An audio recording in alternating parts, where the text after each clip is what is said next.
व्याख्यानाच्या निमित्ताने उपस्थित आदरणीय मंच, आपण सर्व सुजाण नागरिक बंधू भगिनींनो, पत्रकार मंडळी, त्यांनी अथक प्रयत्नाने या कार्यक्रमाचे आयोजन केलं ते सर्व अखिल भारतीय अंधश्रद्धा निर्मूलन समितीचे आणि विविध सामाजिक संस्थांचे प्रतिनिधी, कार्यकर्ते, हितचिंतक, विशेषतः महाराष्ट्रातून अनेक जिल्ह्यामधून इथे आमचे कार्यकर्ते उपस्थित आहेत, त्यांचंही सगळ्यांचं या ठिकाणी स्वागत.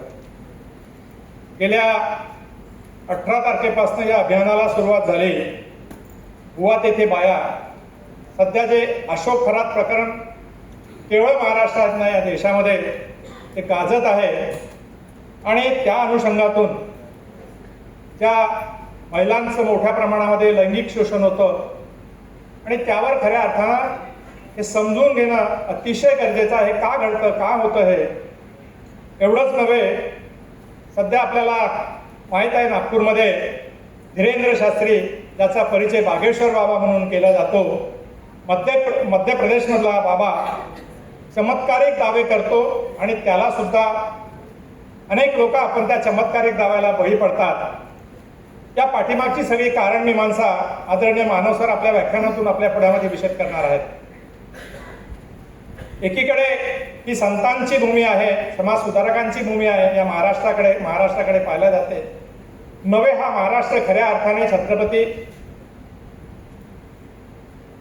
छत्रपतींचा महाराष्ट्र आहे आणि असं असतानाही हे सगळे घडतं आहे.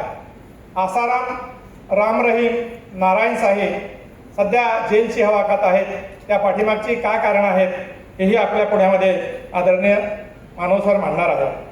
अखिल भारतीय अंधश्रद्धा निर्मूलन समिती गेल्या 44 वर्षापासून केवळ महाराष्ट्रात नव्हे, महाराष्ट्रालगतच्या अनेक राज्यांमध्ये सातत्याने जनप्रबोधनाचं काम करत आहे आणि हे काम आदरणीय मानव सर जे संस्थापक संघटक आहेत त्यांच्या नेतृत्वात हे काम सुरू आहे. त्या चळवळीचा देव आणि धर्माला विरोध नाही, परंतु देव आणि धर्माच्या नावावर जे ढोंग केलं जातं, जे शोषण केलं जातं, जे लुबाडणूक केलं जाते, त्या विरुद्ध ही चळवळ सातत्याने काम करते.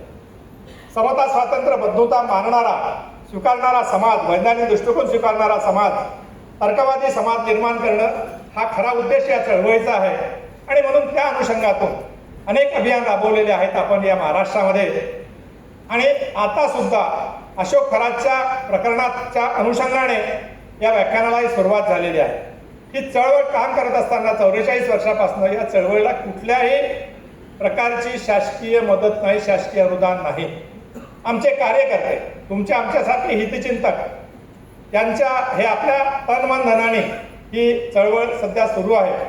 आम्ही एक QR कोड तयार केलेला आहे आणि कुठलंही काम म्हटलं की त्याला आर्थिक मदतीची अतिशय गरज असते आणि मी या निमित्ताने अशी विनंती करेन की आमचा QR कोड आहे तो आपण स्कॅन करा आपल्या मोबाईलमध्ये आणि जे काही पे ॲप असेल त्या माध्यमातून तुम्ही आम्हाला आर्थिक मदत करू शकाल अशी मी या निमित्ताने आपल्याला विनंती करतो.